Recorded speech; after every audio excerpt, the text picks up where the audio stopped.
It's been a while since I've tried to film something like this. I've always been a bit intimidated by YouTube. It's long format, it takes forever to edit, and honestly, I'm not exactly sure how I want to show up on here. Pass off invention is my own. Check. Oh, I love checklists. And so, while I do my everyday makeup, I figured I'd talk a little about getting back into filming and rebuilding my confidence on camera.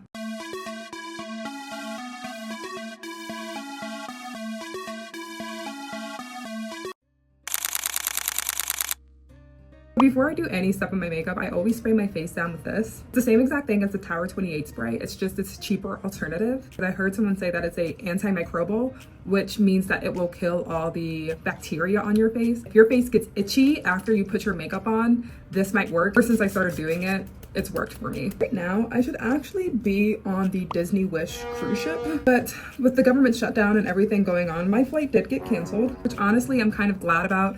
If I would have learned after the trip that the airport was like shut down and wasn't operating and we had to rent a car and drive all the way back to Pittsburgh, which I don't know how long that is, I would have been very upset. As you can see, there is nothing left in this container. I love this Hydro Grip. I use it up. Since I am home and not on my trip, I decided, why not sit down and try to film something? Not for perfection, not for numbers. I just want to get comfortable showing up on camera again. By the way, everything that I will be using in this video is everything that I travel with when I go on vacation because I am still unpacking. These are the two pouches that I normally bring with me. This holds all the makeup and these hold my brushes. I actually do travel with 3 different concealers. I love them all so much, but today I'm going to be going in with the NARS just because I do want a little bit more coverage because I'm going to try to do some filming after this and I want my makeup to really last. So building your confidence on camera.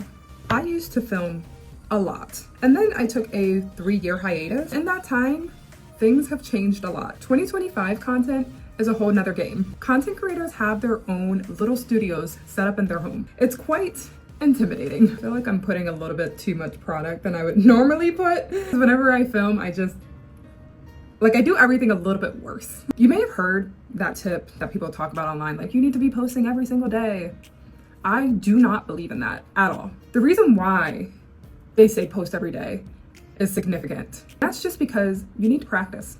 The only way that you're going to learn and get better is by creating content. You can make all the plans in the world, but you're not going to learn unless you do. You can take a look back at my content over just the past couple of weeks and you can see a major improvement. I was sitting down, I was filming, I was trying things out, I was seeing what I liked, I was playing around with features, I was playing around with sounds, I was creating my voice. I am creating my voice. This coverage is just so amazing.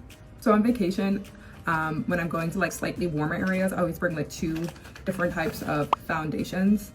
I bring a real foundation and then I bring a skin tint. I don't always like to wear foundation in really hot climates because I don't like fussing around with all of that. Today we are going to be using the Dewey Forever Skin Glow. Yes. In Malcolm Gladwell's book Outliers, he says it takes 10,000 hours of deliberate practice in order to master something. That is the result of filming all the time. That is what you're going for. You're trying to become a master. When you think of it that way, filming more makes sense because you're not trying to go viral, you're just putting in your hours.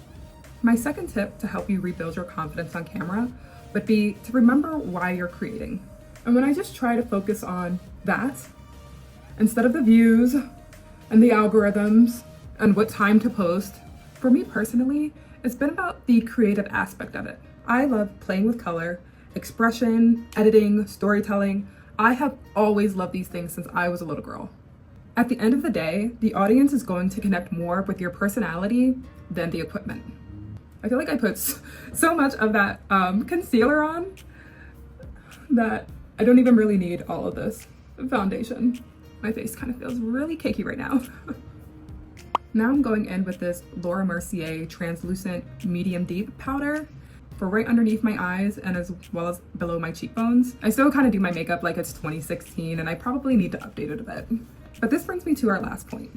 And this is something that I've been reminding myself about. Every video does not have to prove how good you are. It can just be practice. Like this video right here for me is practice.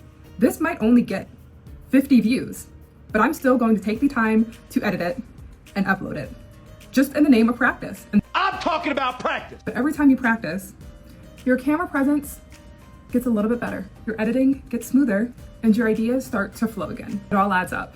The other day, I posted a video where I literally was pointing at my chin and I said cheek.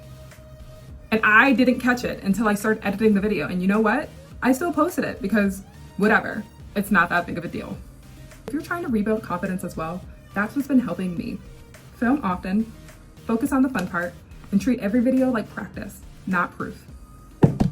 Now I'm going in with this one size contour palette, just kind of like go in all three. You can see this one's not very much used, but I usually go on these two. And just go right there. A little contour. Now, what I've learned about consistency. I used to think consistency meant posting all the time, but now I know that it means not giving up when things aren't perfect. It's really easy to get discouraged when you're getting such low views, but you have to keep pushing through. Some seasons you're gonna be in a full creative flow, and then other seasons you're gonna be more of a quiet rebuild mode. Now, I don't recommend disappearing for 3 years like I did. The algorithms are punishing me greatly. I lost a bunch of followers, of course, and I also lost a bunch of trust with my current followers. Coulda, shoulda, wouldas. I'm not dwelling. So now I'm going in with the NARS Dominant Blush. This is newer for my collection. I typically always have the same blush. Like I haven't changed it for years. That's how much I love it. But there's just something so fun about this, and it also really inspires me. There's a makeup artist, and her name, I believe, is Painted by Esther, and she does those like deep blush looks. Wow. I want to try that. At the moment, I'm learning to come back at a slower pace and not experience burnout like I did 3 years ago. And of course, it wasn't only burnout that made me want to stop. I was going through a lot. This is a really dark time for me. I'm going through a lot. One of the reasons why I wanted to try getting on YouTube and making a video, because I know a lot of people say that YouTube is the slower paced platform because it is long form content.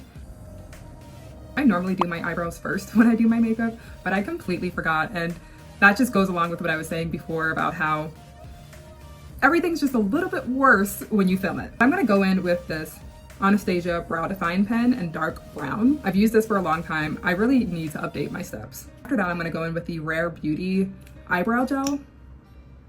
So to move the conversation forward, how do I want to show up online now? I really want to create from a genuine place again.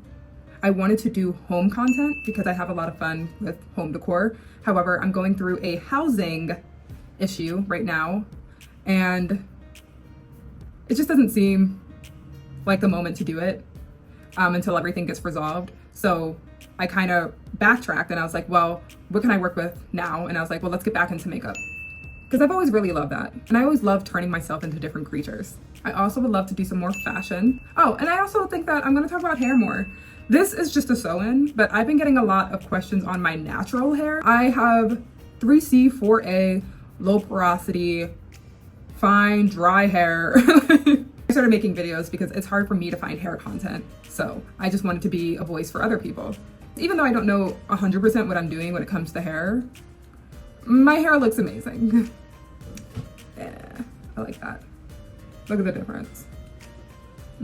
I want my content to feel softer, calmer, more intentional, but I still want it to be as creative and fun as I am. It's like really hard to talk when I'm doing this eyebrow. At the end of my roam, right before I stopped posting and I was like at that burnout point, I felt like I was like really forcing content.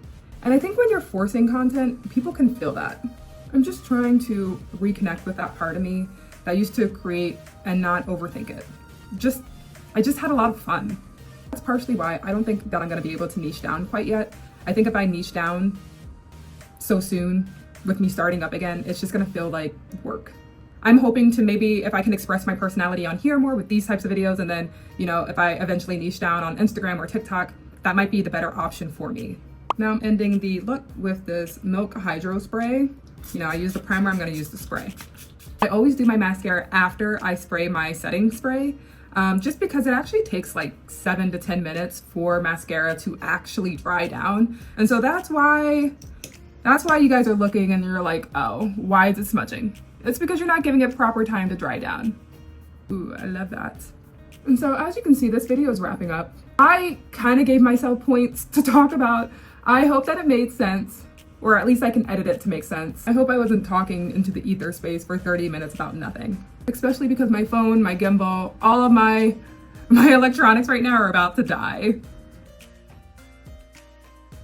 Okay, so talk about divine timing. Literally right after I said die, it died. Here is the final look.